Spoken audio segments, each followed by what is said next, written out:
Mexico. Lucky guy. All right, I'd like to call the order, Planning and Development Committee meeting at 1:04. February 9th, 2022. Approval of the agenda. Just ask because there's not much on here. For any late items, like are we gonna any time on the zoning stuff? We're still waiting to hear back from MOT, so until we hear back from them, we're kind of in a holding pattern. And we've done our revisements as per all the discussions that have been had. Yeah. Okay. So getting close. So if there's, that's something? I'm just gonna ask Scott and Sarah, anything on the MRDT? Do we guys have another little look at it, or just are we zoning in on the bylaw that we've already written? So the municipal resort one, we haven't looked at that. Or sorry, not MRDT, our Airbnb, short-term rental bylaw. That's what I was thinking of. And so, yeah, I think we're holding that for the housing committee to have a look at. Okay.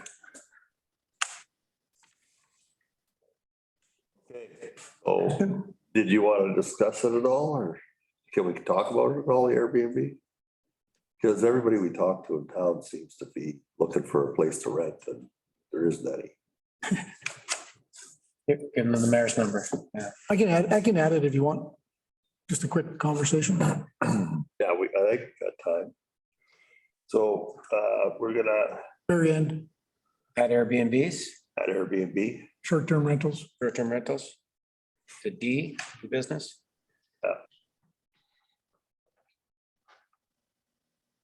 Please.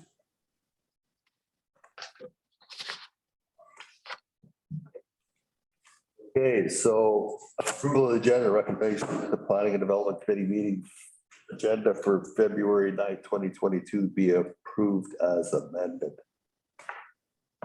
I see a hand, yes, I see another hand. Okay, all in favor, yeehaw. So adoption of minutes, recommendation that the minutes of the Planning and Development Committee meeting held on January 26th, 2022 be adopted. Yes, okay. Good. Development services update, Scott. Yes, we have the current applications. Oh, shit. Yeah, we have one, the committee asked me to have a look at 1308 Norton Court. So I did talk to the person for that development permit. They said they're gonna get us something very soon. They've been working on it, working towards that. One coming off on Hillier Roads, that one was issued at the council meeting, and then another one that will be considered by council at the meeting tonight. The rest of them, I think everybody's familiar with, Phil. Any comments? Go ahead, Gord. Just got, we heard from Gary Tibbet yet? Yeah, I had a meeting with Gary and with Zane for their portion. And I met the architect as well. So they're putting together the information for an application. Yeah. That's great. Yep. Thank you.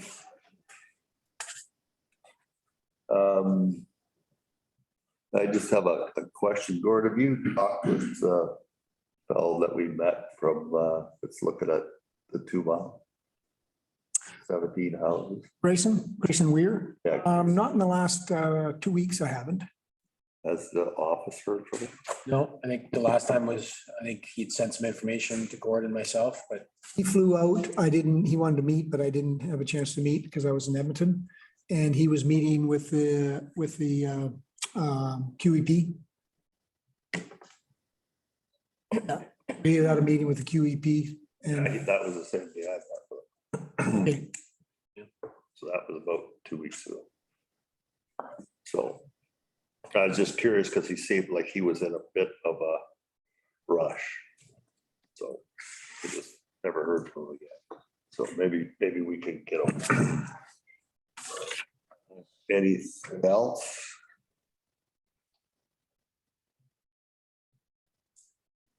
Completed applications?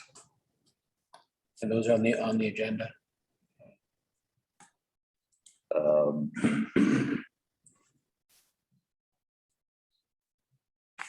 I mentioned this to do with not building permits, but the building inspections. I think that our building inspector is on a contract. And there was a comment somebody made about insurance, whether he could be named insurance with the district. Was that ever checked into? So if we named him as our building inspector, like as an employee, then he would be covered under our insurance. But since he's a contractor, he has his own insurance. It's expensive for him, but right now, the amount we're paying him, he can afford it. So I don't know. If we move in the direction of an employee, then that employee would be covered by our insurance. But I don't think we want to muddy the waters with the contractor right now. Well, I had a discussion with him and he basically suggested that he named this the building inspector, that our insurance would cover. He wouldn't actually be an employee. Maybe that cost of building inspection could be compensated some by the reduce of the insurance cost. Yeah, we could look into it. His contract's coming up, so maybe at that time we could look into it. Yeah, he asked about it. I talked to somebody. I don't remember. Talk to me. Yeah. And I'm pretty sure that he wants to stay on the contract basis, but he said some other communities, they just actually name him as the building inspector, and our insurance for that covers him, doesn't become an employee. Okay. So if it's possible, and I would negotiate the savings too as well, because the cost of the building inspection is fairly expensive right now. Yeah. So Okay. it goes towards the affordable housing. Yeah. Okay. Inquiry summary. So this is an update on 2021 inquiry. We had a total of 440 inquiries, out of which 307 were property related inquiries to specific properties. And then 133 were related to application, like permit application inquiries, either from applicants or potential applicants. So further breaking it down, the property related inquiries, we had 209 inquiries related to zoning regulations and setbacks and permitted uses and stuff like that. And we had requests for info letters or information letters from agents or realtors from the potential owners interested to buy that property.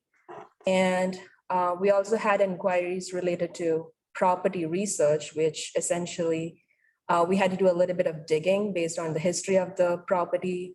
For example, like getting architectural and building plans from the past, occupancy permits or covenants and permits registered on title, explanation on that and stuff like that. And subdivision and amalgamation questions on the possibility of subdividing a property. What does the process look like and stuff like that. And some other questions were related to building and operational services and short-term rentals and Airbnb operation as well. So that, yeah, that's just a summary of the inquiries. All right, so that's interesting. Just a comment on, I know you have your hand up, Deb, but just a comment on the occupancy. Because there was a big hullabaloo, a couple different properties in this community. Because when the CSRD was running this, and I'm not even sure at the beginning of the existence of the District of Sycamores, there were no occupancy permits. But these people have been living in these places for 30 years. And now they go to sell it. And we make them jump through 12,000 hoops to get an occupancy permit. Why is that? Well, I can try to answer the question. I mean, if someone needs an occupancy permit for a sale or insurance or something like that, and simply the inspection was not done, then how do you do that? Like, and often it's, sometimes, the building official can, get the file, look at it and determine, okay, the inspections were done, it's reasonable to issue an occupancy certificate. Sometimes it's not. Sometimes it's like, well, the building's never been inspected. We have no application for it even. So it depends on a case by case basis on why they want it, right? If they're looking for a sale, it's a condition of the sale.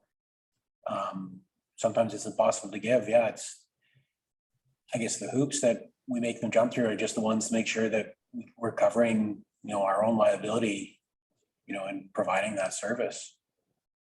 So can it not just be as simple as an answer as, till just last year, even in the CSRD, you didn't require. You could just about build anything you want. There was no building inspectors. So what are they doing now with all those past buildings that even 3 years ago, a new build has got no occupancy permit in it? Yeah. So how are we gonna deal with that stuff? I don't think that it's fair to the individual to say, we're gonna responsible, this is how we're gonna do it. We should just have a simple form letter that basically states those were the rules at the time. That wasn't required. So we have no comment. And if that kills the sale or moves it on there or whatever they gotta do, then it's gotta go like engineering or something to get it done. Is that not the way it would usually work? It depends what the person needs that occupancy permit for, right? Like, so an example might be, through BC Housing, you can get like homeowner protection. So in order to get that homeowner protection and your home warranty, which the province provides, you need to have something from a building official saying, hey, this building has final approval.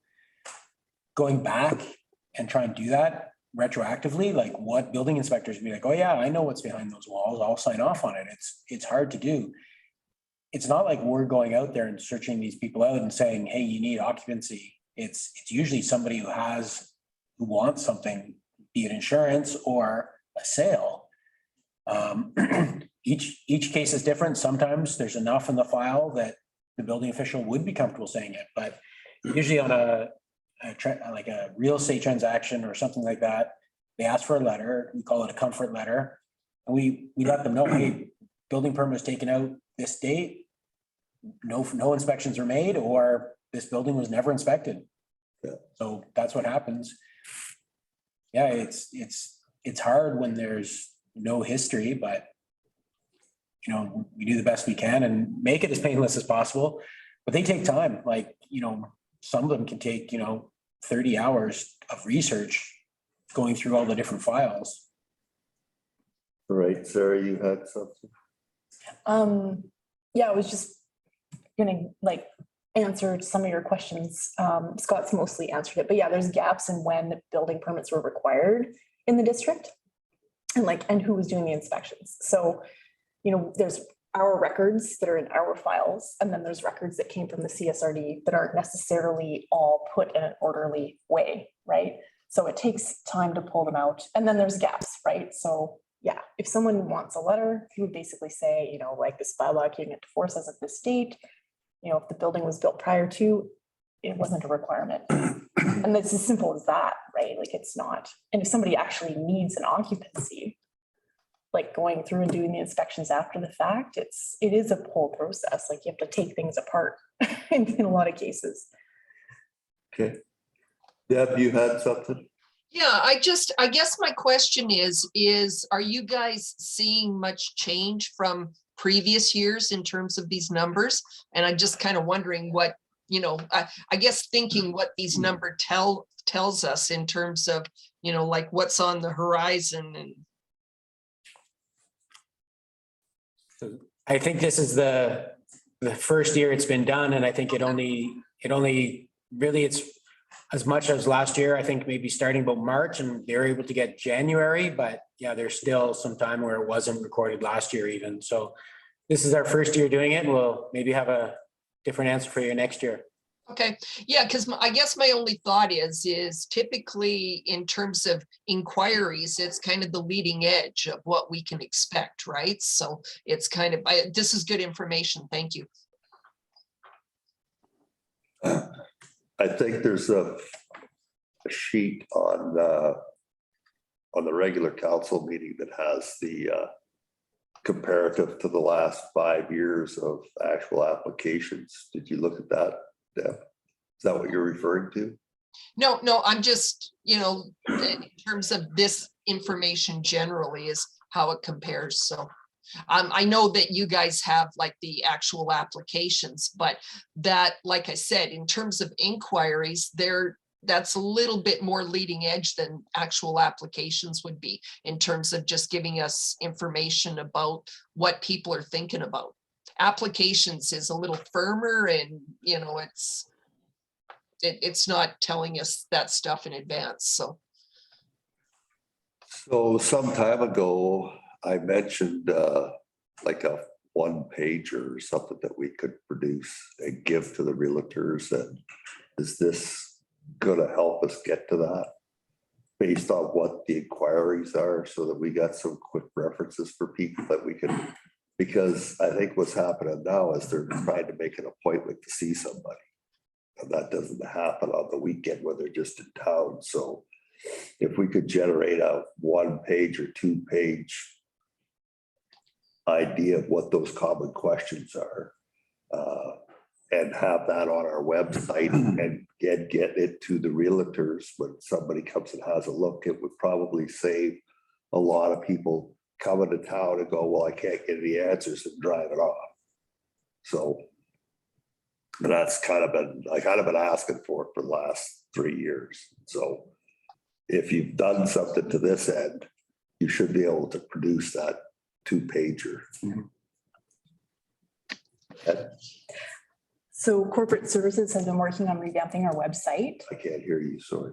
Corporate has been working on revamping the website, and there is some draft stuff in place, and we'll be working with them to streamline it some more. There is a FAQ on the website now for planning and building. And we are looking at moving it into a sheet potentially to make it a little more compact and more easily accessible, because it's pretty long on a website. So yeah, it's coming together. Good. So like I don't mind taking it hand delivered it to the realtors in town, because I get the phone calls all the time anyway. But what about it? I got to go snooping through a zoning bylaw because I don't have them all here, right? So I don't know if you guys have them all here either, but it just would make life a lot easier, like the basics of references based on you've got all this information now. I'm not saying you're gonna answer every question, but if you had the general information in there on 1 page, basically, it would give them a head start, right? Go ahead, Gord. Through the chair, yeah, I see what you mean, too, Jeff. I know sometimes the realtors don't really investigate the website, but it would be good, maybe we send them all just a quick email saying, hey, we've just revised our website, everything. We got answers, questions and answers on there, but sometimes you need to almost place it in front of them so that when, a potential, new business in town comes into their office, they can grab it right from there, because, the realtors are probably all email or web-based anyways. We have a meeting with Carly tomorrow too, with the development, what is it? DDOSCDC. Anyway, she's working on the same thing as well, so we can talk to her about that tomorrow as well. Yeah. Well, it wouldn't hurt that Sheila has it either. Go ahead, Sarah. Just to add that to all that, we also have a new mapping system going online shortly that will have improved functionality for people like realtors. So realtors they do try to use the map to learn what they need to know. So we'll have increased functionality there. They'll be able to just click on a property, gives the address, PID, legal, what the zoning is, what the development permit areas are, what the service is, and then ideally we'll also have links to those documents. So perhaps into the website to connect them directly with the material that they need. You had a comment? Oh, no, I was actually, to what Gord said, realtors calling in. Sometimes I have to kind of guide them through the website on clicking the icon and how to get to the map and how to search for zoning information and stuff. But once you kind of educate them and guide them through one time, they get used to it. So, yeah. Can't be just realtors click here. You should have an actual dumbass button too. That's the one I like. Any other comments, Deb? You look like you're having a nap. No, just resting, relaxing, taking it all in. Okay, well, that's good information and like I said, hopefully out of that, we could actually target a 1 or 2 pager to give out to people, so. Okay. New business. Oh, I'm gonna love this one. So this, Parcel subdivision, Scott. yeah, so we have Scott Clayton is on the line. So Modulux is the developer of the subdivision and they've applied for some building permits. The drawing we have here is just the 2 building permits have been issued and then we've received inquiries on building permits on those lots. So that's what this is about. We do have a couple other building permits on some of the other lots as well. I can, like, Scott, do you want to give us an update on where you are and what you're hoping to get from the committee? Yeah, for sure. So I've spent the last few days just going through each and every one of the lots that we have in phase 9 here and seeing which of our standard product and units will fit on which lots. I'll issue that to Christiana so she has a better understanding of what type of homes will fit on what lots. For lots 39 and 47, those 2, I believe the clients have already signed off and everything. And the issue that we're having is we need a 6-meter setback in the rear. However, we're looking to try and do a 5-meter setback variance for the entire phase if we can. With that, that'll solve the issues for lots 39 and 47. And then lots 42 and 45, I'm working with Christiana to see what we can do with the client to either move them to a different lot or get them into a different unit that will fit on those lots. But I haven't had a chance to speak with Christiana regarding that yet. So I guess our main thing is if we can get the overall variance application started for the 5-meter setback for all the lots, for the 5-meter setback in the rear, sorry, that would be the ideal thing to start off with. In this case, this is one of the lots that is on the road that runs east-west. And so the rear parcel right now, they would need a setback of 5 meters instead of 6 meters. We're recommending that instead of kind of doing one-offs, we come up with some solutions that where we won't be looking at a bunch of variances. So on some of them, because the sales are imminent and they want to get started, they want their building permit, a development variance permit might be the only answer, but maybe something in general to look at reducing that rear setback that may be in common with the properties on Parksville. And the other situation, these are the corner lots. And as you can see with the setbacks as they are, the rear setback, they're looking at, it's 6 meters, they'd like to get down to 5. Then it's the exterior side setback where they're required to have 4 meters as you come around the corner. And these units, they don't quite fit. So I think it's 2.34 is what they've been designed to have. We've suggested again that we look at the exterior side yard setbacks, seeing that it's, its own development, everybody's buying in with their eyes open, they all understand what they're buying into. Maybe we could reduce it. And I suggested 3 meters is probably as small as we'd want to go. when you're considering, snow removal and noise from roads and things like that. Hemlock, we've had a bunch of applications for setbacks to going to 3 meters on Hemlock. So why not do it here?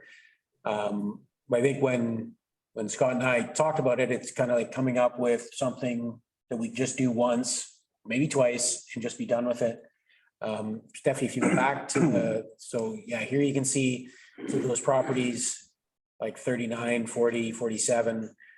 Those ones, like reducing that setback from 5 meters or from 6 meters to 5 meters. And then you can see the corner ones maybe changing the bylaw, reducing the exterior side smaller so we can do it. So I recommended that Scott come to this committee and get some feedback from this committee on what do you think would be a good solution, and then we can go from there. So some time ago, I think it was Reb himself came in and asked for a big variance. And the people that got houses along the side there, they complained. Everybody seemed to complain. The planning committee actually went over there with tape measures and measured the backyards of the existing ones. There's not much there. And you want to reduce it. Because by the time they get the dog pen and the kid pen out there, they're not actually on the property. I think at that time, same thing that we did at the last meeting, we said, why don't you build something to fit the setbacks? And unfortunately, they have standard models they built. They just did this subdivision. They should have known what size units they had, and they could have made the lots fit.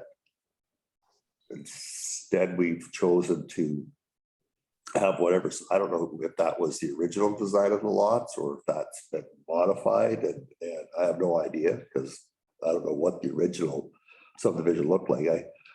I just know there was so many units supposed to be on there, and so I'm not 100% comfortable with doing.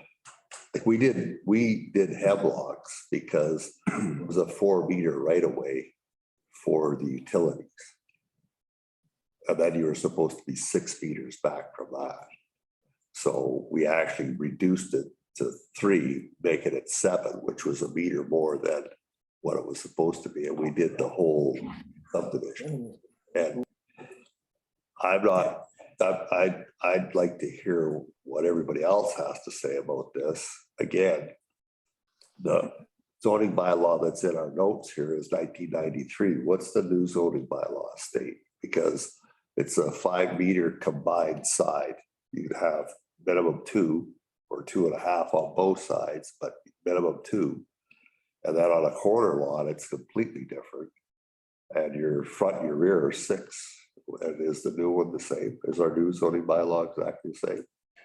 So the zone for these properties, it's a unique zone. So the zone was written for this development, and it's this exact same zone in the new zoning bylaw, essentially. 6 meters. Yeah. That's what our new one is.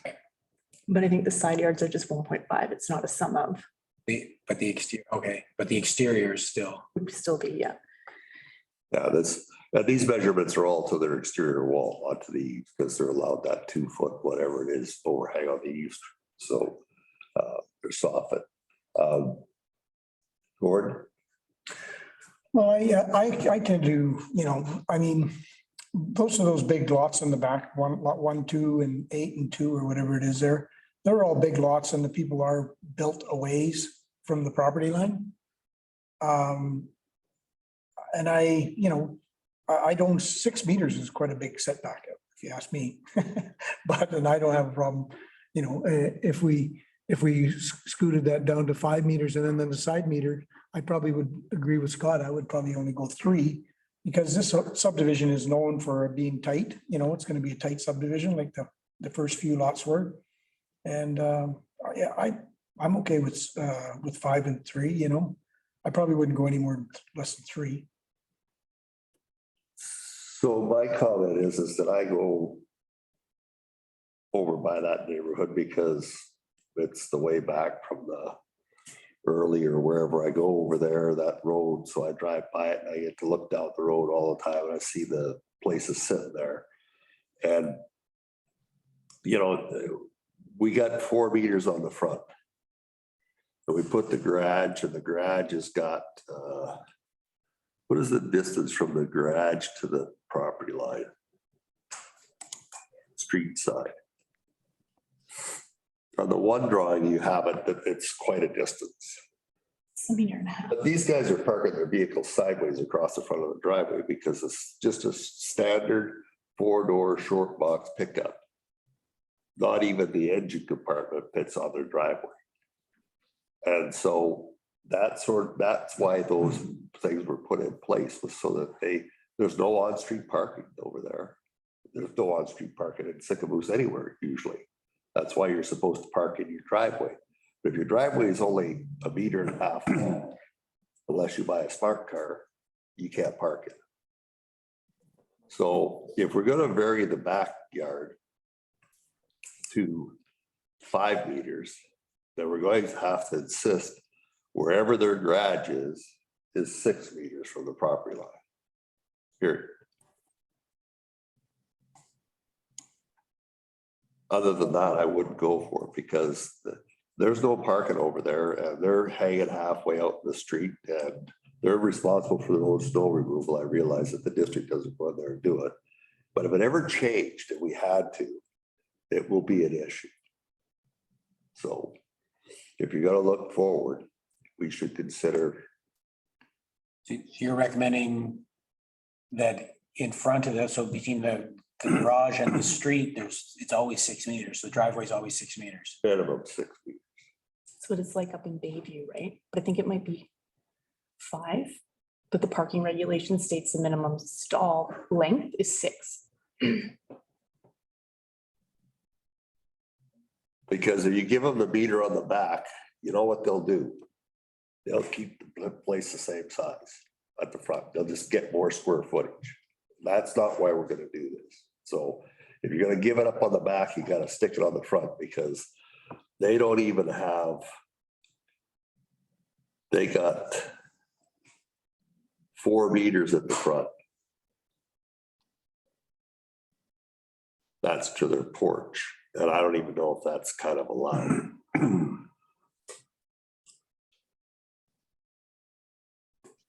But the front needs to stay at 6. Can I chime in for 2 seconds?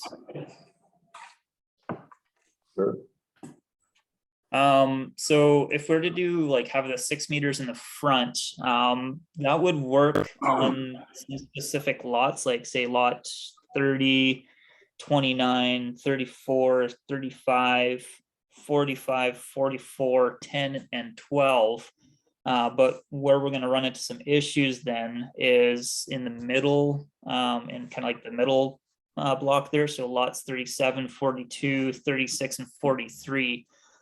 Even with the 5 meters in the back, the most I have is 4.9 or 4.09 in the front for lot 37. And that's what their smallest house on there. I mean, we could, shrink down the house maybe another foot or 2, but that's already with the smallest unit. That's a pretty tight unit as it is. So like I said, the other ones would be fine. I would be okay with being able to do a 6 meter for the driveway on the fronts on the other ones, but lot 37, 42, 36, and 43, those are pretty small lots. I don't think we'd be able to get away with 6 meters to the garage.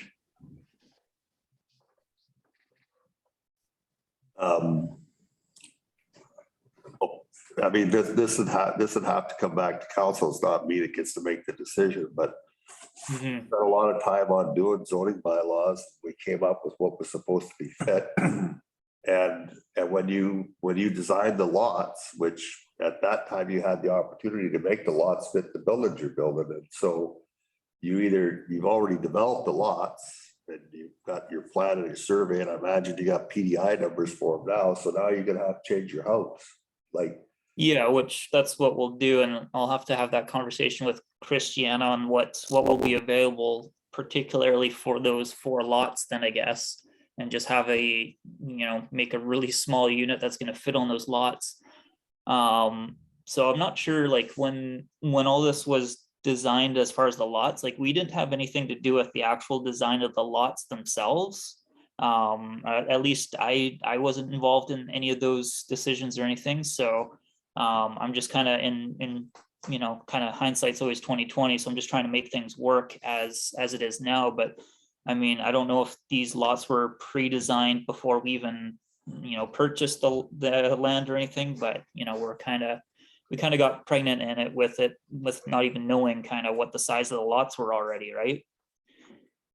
And I understand that. Like I said, that's what I suggested, is that I didn't know if it was, when it was Trouton Properties and Daryl did it, whether this was his subdivision plan or whether this was Reb subdivision plan.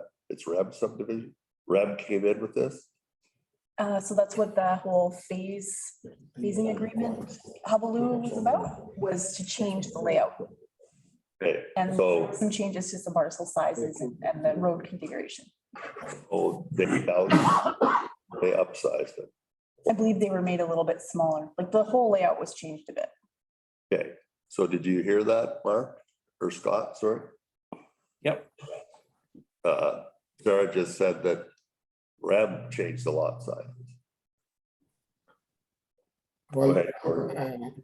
can I say something? I think if you look at the AELR rules, I think they required so many lots to make that fit of so many lots. That how they design it, Franklin Engineering.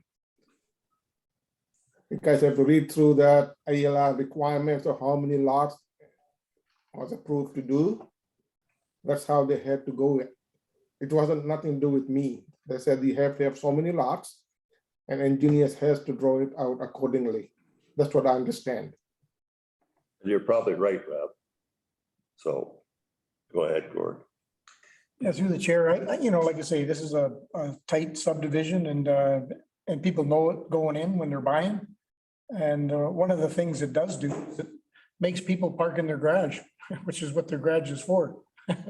But like Bayview,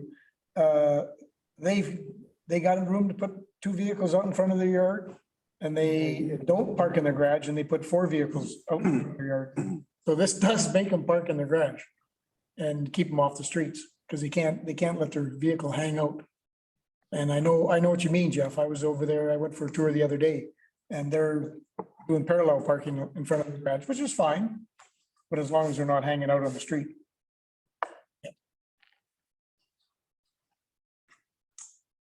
So what does staff recommend? What does staff think is a fix? Like, just to be, we created zoning bylaws and they exist for certain reasons, for access, for fire, for the next place not catching fire when the one beside it catches fire. I thought that it was a safety reason, those setbacks for the most part. The ones on the corner are for sight lines, for people driving going around a corner. And now we want to vary it.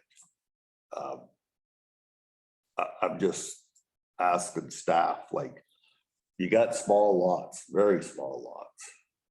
And don't we have a percentage coverage as well? Are we still, where are we at with that number?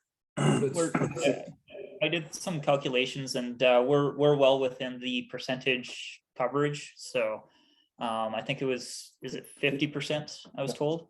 Yeah. So our units don't even come close to any of that. So, and I mean, for side and corner setbacks, I have made some plans that I'm gonna contact Christiana here once we're done in this meeting here, and just say, so specifically for those lots that have the corners on them, it will be a specific house plan that will have to fit on those corner lots, and then it'll just be a matter of Christiana selling those lots with that specific plan. So it takes a little bit of the options out of it for people to choose from, but I mean, we gotta do what we gotta do to meet those setbacks there. So, which, like I said, with smaller units, we can absolutely do. It's not a problem. I guess as far as staff's recommendation is, I've been working with Scott for a little bit here now to come up with some solutions. And I think one might be a couple one-off DVPs just to get these ones moving. Then Scott's going to work on, shrinking some of the units and finding units that fit some of those smaller lots as best they can.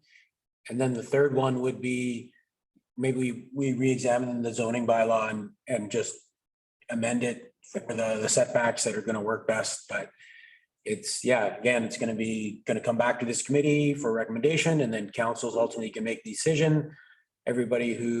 All the neighbors are going to get made aware of it. So we'll get some feedback that way. But I think it's just a matter of moving forward and hopefully coming up with something that the neighbors can be happy with, and that Ram and Christiana and Scott can create a product that gets people in houses in Sycamoose.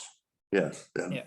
So I'm just looking at your lot sizes. So the lots that seem to be like SL 29, 35, 36, 43. So you got 410 meters squared on 29 and 35, and then you only got 370 on 36 and 43, and everything else, 398, 393, 373. So it just appears that you got a couple lots that seem to got squished to make your roads. Yeah, I mean, those ones again, I'll just have to tell Christiana that the units that are going to go on those lots, there's one specific, and that's what we'll have to go with. So like I said, the biggest problems are going to be lot 37, 42, 36, and 43, because those are the smallest lots. We do have one of the units that we have made available that'll work on each of those 4 lots. But again, it's one unit that's already very small as it is. If we can get that 5 meter variance in the back, that would be ideal, like the 5 meter variance for the entire subdivision. And then we can definitely make that fit. But I mean, I guess it all still would come down to if you allow us to have the 5 meters in the back, then you'd recommend that we have 6 meters in the front. I would have to take our plans back to the drawing board and make them even a little bit shorter to meet that 6 meters in the front. So What about a variance in the entire subdivision of 5 in the front, 5 in the back? I would have to review and take a look, because I've designed everything with 4 meters in the front as it is. I think I could probably make that work. I don't think that would be a problem. And we would probably run into some problems with lots 32, 33, 38, 39, 40, 41, 46, 47, as well as 24 through 28. We would have some issues with those, because what some of our plan was for this particular thing was lots 32 through to lots 47 there, doing those all as our Model D. So then they're all the same looking from the front, just different colors. Everything worked for Model D to have a 4 meter in the front. If we can get that variance to 5 meters in the back. If we can't get that variance for 5 meters in the back, we're only 3 centimeters off. So what we can do is trim some space off the porch. And I mean, for what it's worth, we'll probably just do that to keep things moving. So I mean, it's I can design to what you guys tell me you can change things to. It's just I would just need to know as soon as possible so I can get information to Christiana so she can start selling them again.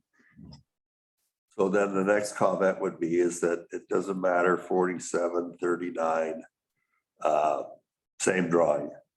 Garage is on the side. Why can you not have your garage 6 meters from the property line? Bear with me, let me just open that up on AutoCAD here. Just gotta open it up.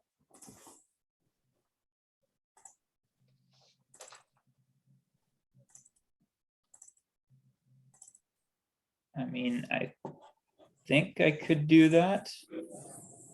Because yeah, on those particular ones, yeah, with the garage being on the side, I definitely could meet that 6 meter setback.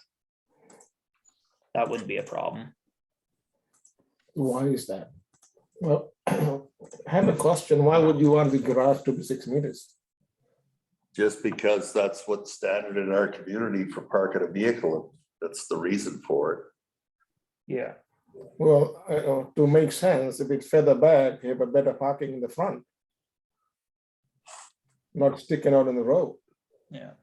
That's why you have a garage inserted in a bed. So they have one in the garage and they have a nice vehicle or truck, something in front of it, and they have lots of room. I don't see it making sense to bring it out to 6 meters in the front. You have to use some common sense in here, guys. Come on. Well, you're currently to the front of that garage. You must be very close to 6 meters now. Yeah, on lot 40, the unit that's already there, I have 6.4 and some change there. So Yeah, a little bit more. So to the garage, that 6 meters to the garage would be okay. And then keeping with the 4 meter setback to the actual house itself. I mean, for, sites 32 through 47, we'd be okay with that. And I mean, for going forward, if we can't get that 5 meter setback throughout the entire phase, we can change our units to trim off, an inch or two off the porch to get that full 6 meters in the back. But the front is 6 meters as well, isn't it? That's the zoning Yeah, bylaw. the back setback 6 meters, The front setback is 4. 4 meters. 4 meters. That's specific to this subdivision, because isn't it 6 everywhere else? Probably. Yeah. Well, that's what the zoning bylaw reads, is 6 in the front, 6 in the back, 5 combined on the sides. And this, Yeah, I was given 4 meters for the front setbacks for this subdivision.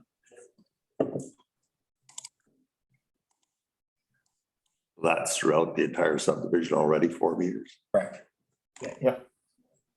and 6 meters in the rear. Yeah. So if we leave everything else exactly the same, the sides and the front existing, and we change the back of the to 5 and no other variances. Yep, and that would be good. Is that what staff has suggested, is that we just do a blanket 5 meter throughout the entire subdivision? That's the only variance they're gonna get. So, no, so that's for these lots. Some of the other lots are gonna have to look at the side yards for the variances. Yep, so I've looked at those and I wouldn't be worried about those. I can get specific plans for those corner lots. I wouldn't request variance for those. What I'm gonna do is I'm gonna talk to Christiana. So for site lot 42 and site lot 45, the clients that are already kind of looking at those ones, I'm gonna talk to Christiana and see if she can either move those clients to a new location. If she can't, then I'll maybe contact you and we can go from there. But for those particular ones, I'm hoping that the clients agree to just moving to a different lot, which would be larger anyways. But I need to get that clarification from Christiana, whether or not she can do that with their clients or not.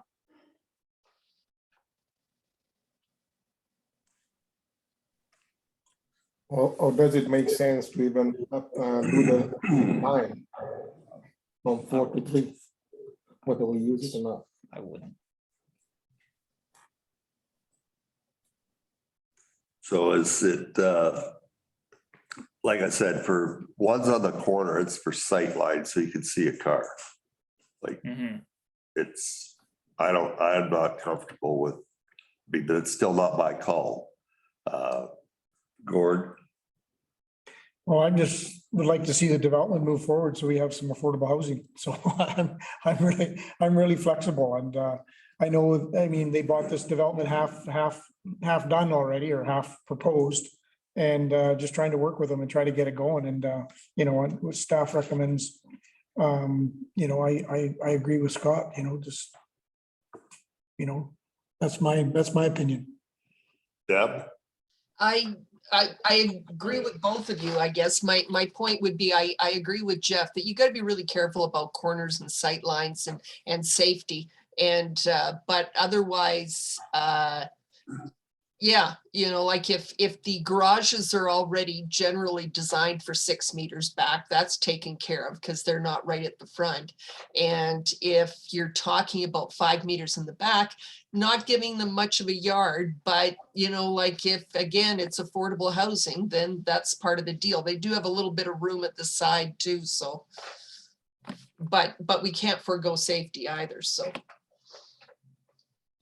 Go ahead, Gord.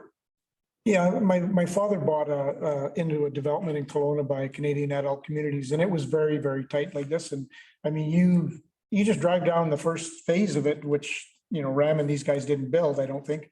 But they're like, the streets are so narrow, you can't go fast, they just, Yeah, fair enough.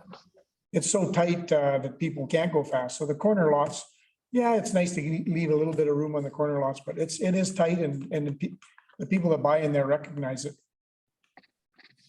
Well, it's just safety, if it's gonna be affordable. I'm just gonna ask, what's the price of one of these units? Go with 139. All these homes go with 10 key is from 430 to 457, I think it is. So not affordable. Just say it. That is affordable because the average price is $530. Well, yeah. Yeah, I guess if you deem it on averages, it is definitely affordable compared to what's out there. So, like I personally, if you want to vary the entire subdivision, all at once, from 6 to 5 on the backyard, the front is at 4, but it would be nice if the garages were at 6. And by your own design, Ram, does it make any difference to you if the garage is moved back 3 feet? Like, what difference does the garage make? Isn't it a build on after? Yeah, well, depending on the plan, like, so we do have 3 different plans, and so say for instance, the one that's on site lot 40 there, the garage is on the side, but then a couple of our other plans that are a bit smaller, the garage is up towards the front. So I mean, it would be difficult to get the 6 meters to the garage on those ones. But again, I could just kind of sharpen my pencil and maybe make some changes to the plan itself and make that work. And I'm just gonna ask this of staff, if we have a 4-meter setback on the front, then they're probably just entitled to be at 4 meters with the front of the garage. Yeah. Right now they would be. Yeah. So if we just leave it alone and allow the 5 meters at the back, and then you have to make everything else fit. Yeah, which I can do, no problem. So 4 meters in the front, the variance of 5 meters in the back, we can make it all work. That would be no problem. And no side variances. No. That fine with staff. Yeah. Do we need to make a motion? No. You okay with that? Continue to work with them on it? But it'll have to come back to council, right? Right. It'll have to be voted on as a variance, but that's the only variance we're gonna give. Is that 5 gonna work? meters in the 5 meters on the back on every lot that's the subdivision. Mhm. That would make sense. No other side variances. exactly. You have to design your stuff to fit, allowing for that. Yep. Yeah. Okay. In favor, Deb? Yep. Okay, all right, so. All right, I'll talk to you again, Scott.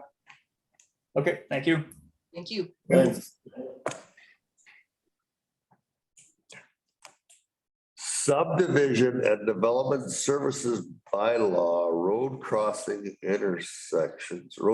sections, and this is Daryl. Yes. So we've done some work on the subdivision servicing bylaw and got to a point where if we can pull in the road cross sections, we're feeling pretty good about what we've done. Thought it might be a useful idea to get this at this point in front of the planning committee. And we'll see where it lands. So just a little bit of background. Currently, we have numerous cross sections for the roads. Our goal was to streamline that and to try to incorporate a 3-meter multi-travel lane wherever possible. So when we classify our roads as collectors or locals, as indicated on the map, that's our existing network, and that's how we classify them. Obviously, we're not going to go in there and start rebuilding and redoing this stuff. The intent is more of capturing what the category will be when a development comes in, and then what we want to see throughout that. So this will mesh really well if we can agree on some classifications that make sense and some cross sections that make sense.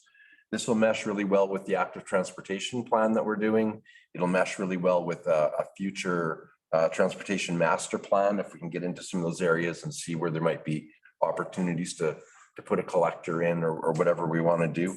We can really start to take control of how we get some networks through the community. So that was our main focus, was to really try and get that active transportation or that multi-use trail wherever we could. So I'm not sure what order these are in, but we've got one there.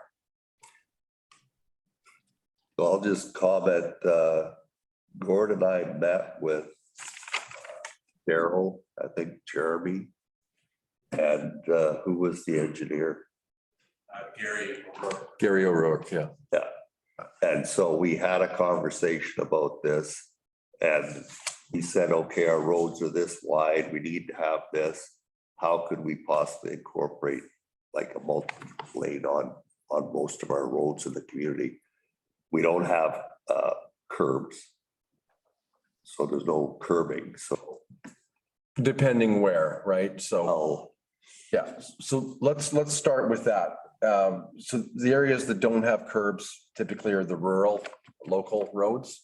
Can we skip to that one first and we'll get that? Okay, there we go. So we're not proposing a whole big change here. I apologize for the highlights and the writing on it. That's kind of where we're at right now. So we're contemplating leaving the vehicle lanes where they're at. We wouldn't modify that. So we got 3.75 meter lanes each way.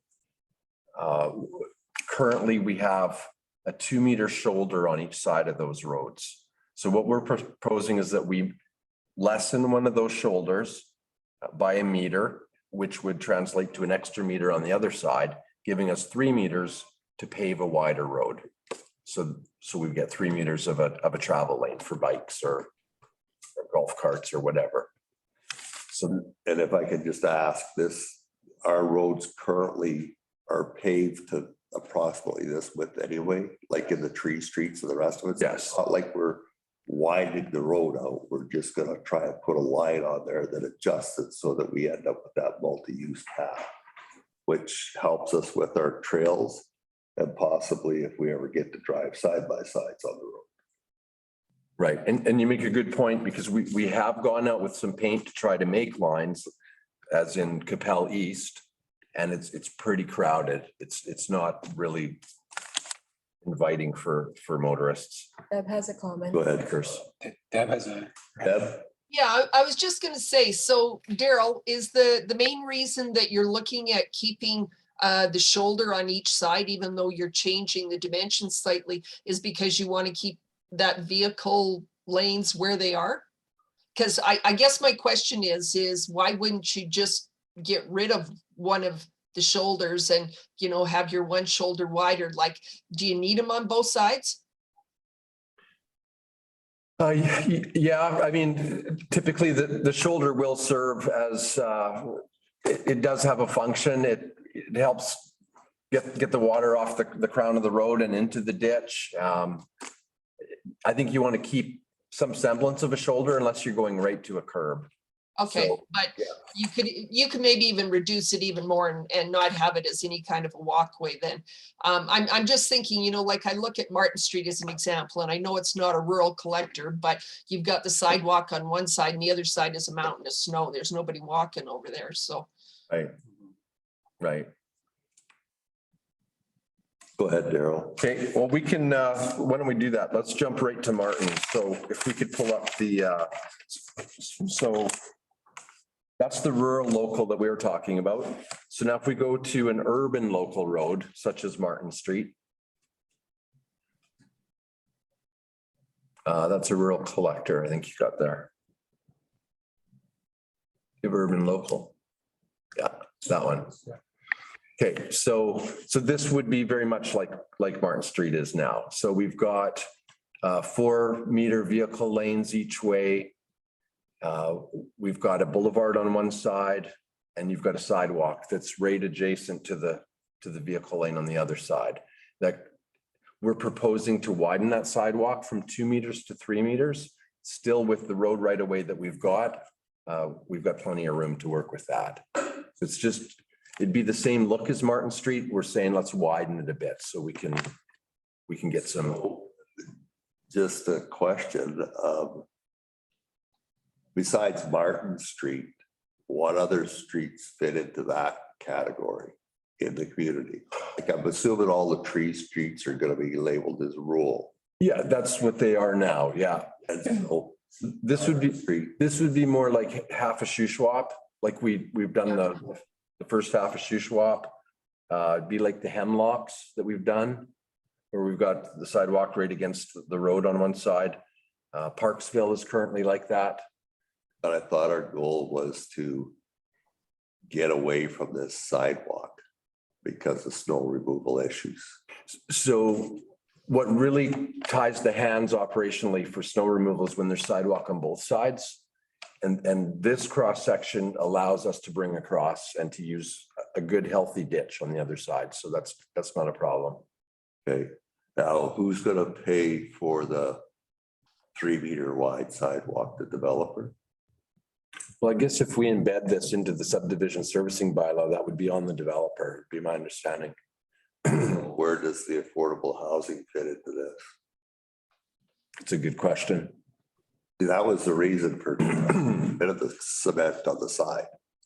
And because it's more cost efficient to have a flat, wider road surface with a walkway on it than it is to have the curb and gutter with the storm sewer and everything else that comes with sidewalks.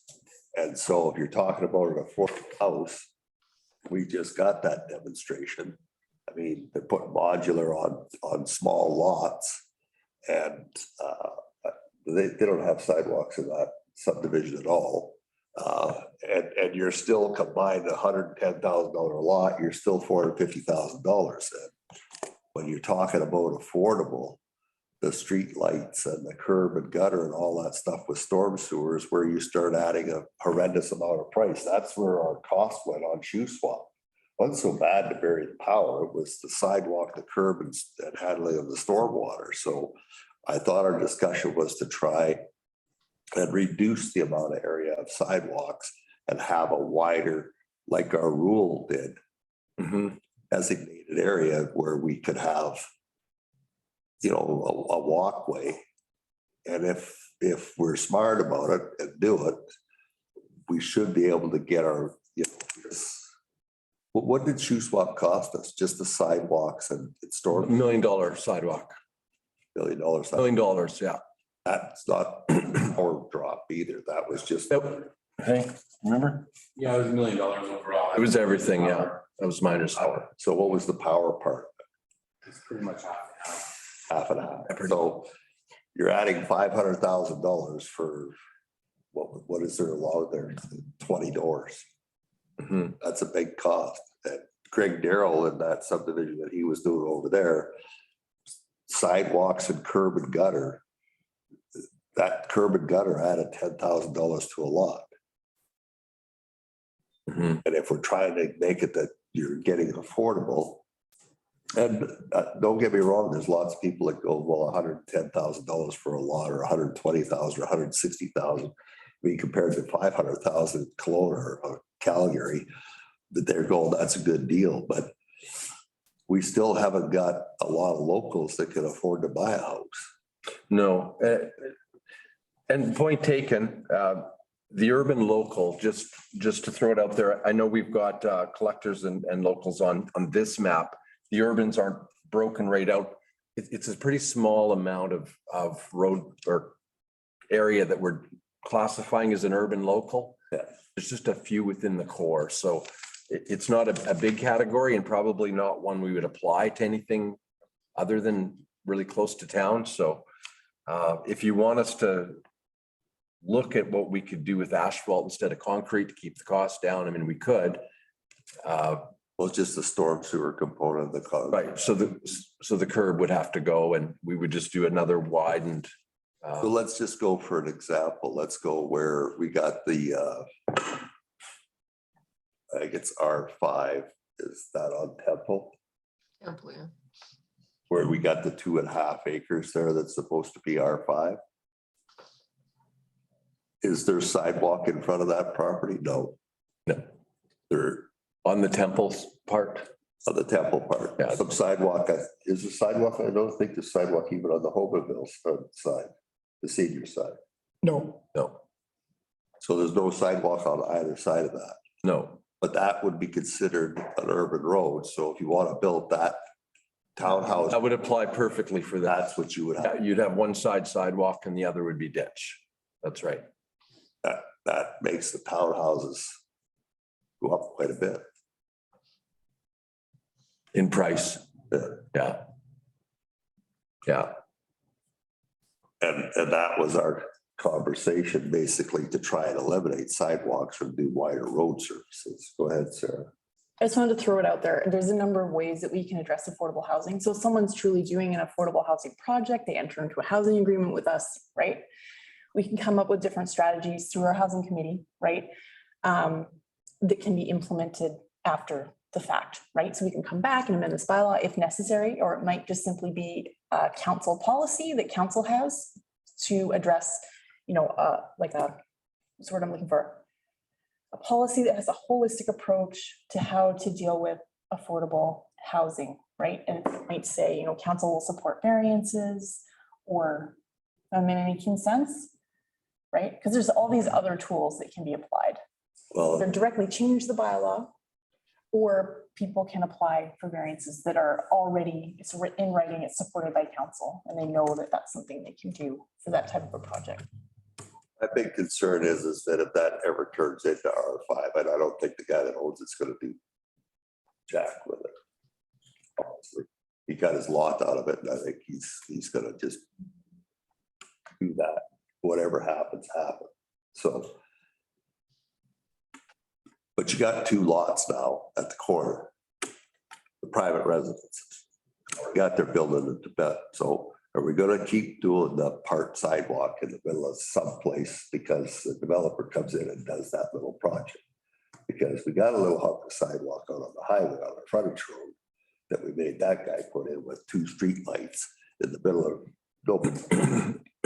That's the thing that I'm trying to get us away from, because that doesn't help us look like anything. It actually makes us look 100% like, unless the developer comes and pays for it, we ain't doing it. So that's not encouraging, in my opinion. Go ahead. And that's something we recognize that one is, don't see that connecting anytime soon to anything that went on the frontage road. And so what we've tried to do with this, is we've dialed this back substantially from what's in the OCP for a road classification right now. And really the only roads that we would still suggest being urban is what's just within our town core. And so the only road that is unconstructed to that standard right now would be Temple. Old Town Bay may develop to an urban standard as well, but that's most of like all the tree streets, those were classified as urban before, and we're looking to scale that back. And just that for my own personal, like hopefully somebody does put some R5 townhouses on there and come up with some plan for a housing project. And then he's gonna be forced into this, 3 meters wide. And either end of it is gonna be nothing again, because there's houseboats parked on the property next door. And we've given out 2 permits, or we've subdivided off now a second lot. So, I mean, if we had to subdivide off that lot and he came in here, we were looking at this and it said to him, well, you're still gonna put the sidewalk in front of that residential property. So, or we could maybe get him at the building permit stage. Go ahead, Scott. So example on Temple, so he's applied for a subdivision to subdivide 1 lot off on Temple. So the condition of one of the conditions of the subdivision is he builds the road to this standard. He built the sidewalk all along. What I would suspect, what I would do if I was him, is I would contribute cash in lieu of the sidewalk for the bid in front of my residential lot. And then I'd ask to defer the rest of it until that property is developed at the building permit stage, when the R5 is actually developed. Like, that's what I would do. I would hope council would say, oh yeah, we agree with that. We'll allow you to defer it to the next stage. But you're right, then you're looking at that R5 lot, then they're paying, they would need to pay for the sidewalk, $10,000 a door, makes it less affordable. But the other option, if you want to have sidewalks in your downtown, is that the rest of the taxpayers in town pay for it, right? So the developer pay way of doing things works well, because the person who gets the benefit, a subdivision or a building permit, pays for the sidewalk that other people enjoy. The other way would be the town does it and everybody else in town pays for that. Developers rarely, out of the goodness of their heart, lower the prices of their property to make them more affordable, though, right? It's No, but you could have a latecomers, some wording in there that if the district did it, whenever you do your development, there's a latecomers fee that you're gonna pay for what that cost was, because let's be realistic. That cost, that sidewalk today, $1 million. I bet if we do the same shoe swap sidewalk today, it's gonna be $1 million too. Yeah. It's not gonna be less money. Right. That's for sure. But, so his subdivision isn't approved yet. And this community had approximately $13 million in the bank based on stuff like that, which we have sidewalks and street lamps we're supposed to be putting in for developments that were done 25 years ago. We can't even buy 2 street lamps for what they put in the bank. So I would not do cash in lieu. Period. If you're doing a subdivision and that's going to be what the rule is, then he'd have to do the whole thing. And then the district somehow would have to tie it to the corner. Because you already have a development of a house there. And I agree, in our town core, we have to have something, but at the same time, it's the cost of that something. Like $500,000, that's a lot of shimoles. When you divide that into 50 units, is that what's supposed to go on that? Is that what that R5 zone is for that property? Is it 47 or 48? It's close to 50. Isn't it?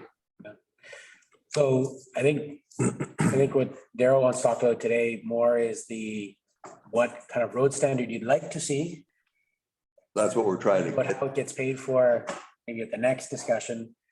But Daryl's only got a couple minutes left if you still want to hear from. And I hear what you're saying. Thanks, Scott. And I hear what you're saying through the chair. I think the beauty of having control over this is that we were able to map what we want and where we want it. And I look at, the way the core was envisioned, and it was really prescriptive and it was really difficult operationally, the way it was going to be built out. If we apply this solely in the urban area, like Jeremy said, is just basically the core. This isn't a standard I would see popping up anywhere. Like, this is really limited, and there are mechanisms in place if conditions warrant it. I would suggest that we kind of hold our nose and just go, that's our urban local and we're okay with it.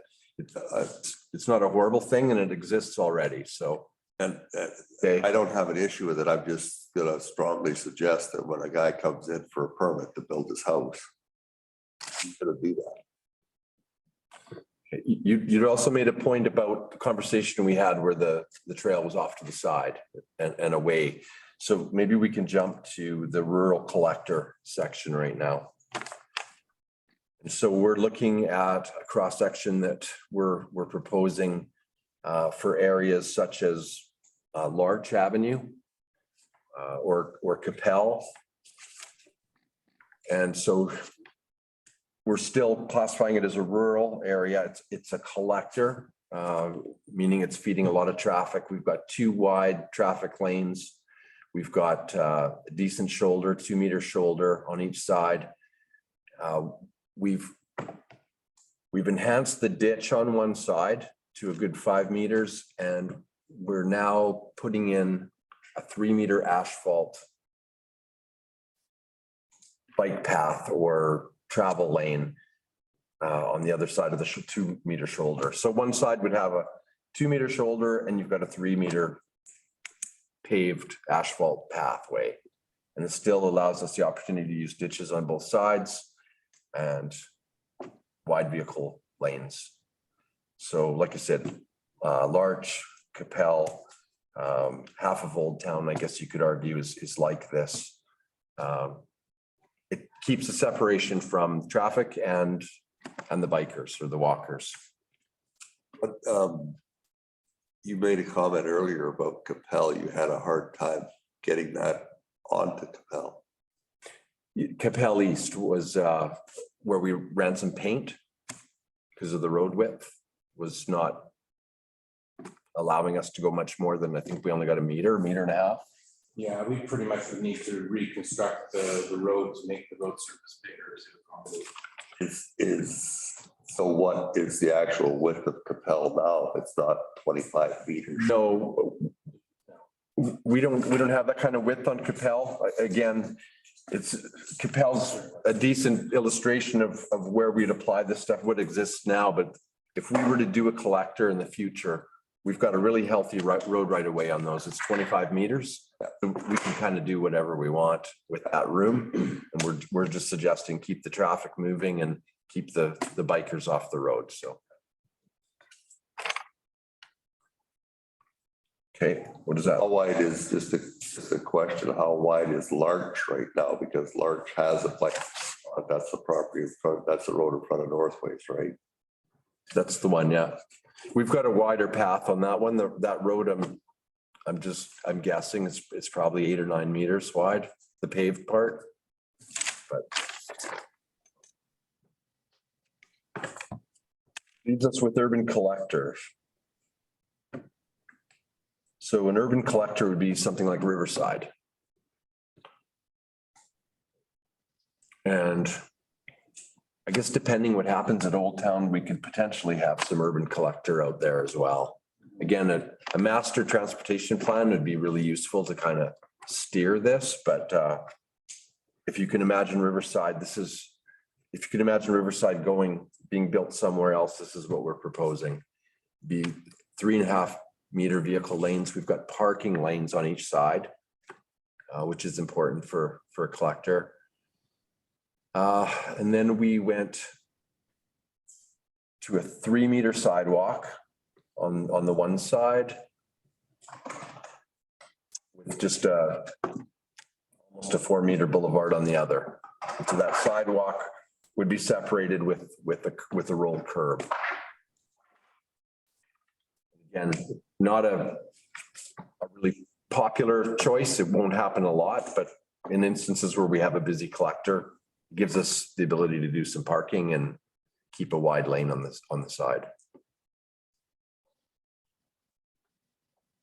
Is it Riverside? Go ahead, Gord. Yeah, no, I was just gonna say, I like what Daryl and Jeremy are proposing. It's, they've basically way scaled it down compared to what we had in our subdivision bylaw. And you're just trying to fix 3 or 4 street sizes, and I think you've done a great job. I don't know, it's everything we talked about, so. Okay. Yeah. Hey, I appreciate that. Any other comments? Deb? All right. Anything else on that? I guess the next thing is the revitalization tax exemption. Kelly. Okay, so I mean, we have 5 minutes before our next meeting. I've got a presentation that most of you have already seen. Should we defer it to the next meeting? If you like. I mean, it's fine. It's just, we have limited time here and everybody has heard it other than Deb. Yeah, I read through it, Kelly. It looked good. And I've got some handouts for direction, and I was gonna go to the dev court to get some information and resend out handouts to council to get some input. Okay. No, we're fine with deferring it to the next one. Okay, or do you have a question? Yeah, I just had a list them all along. No. That's fine. No, it's too bad we didn't get to hear your thing, but yeah, no, I'm okay with it. Yeah, and I can do it at the next one if Brian will be here as well. I'm not sure. Yeah, he's gone for 10 days. He'll be back. Correct. He left either this morning. I think he left this morning. All right, well, then we don't have time to talk about the short-term rental either. So we'll defer that if we can put that on the next agenda. I guess my mistake, I did not realize we were starting early. I didn't read that top note. So yes, with that, then we'll adjourn the Planning and Development Committee meeting, time being 2:24 on February 9th. Thanks, Deb.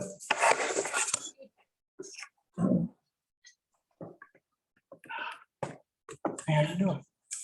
Thanks, Good. Brian. Hi, Brian. Nice to see you.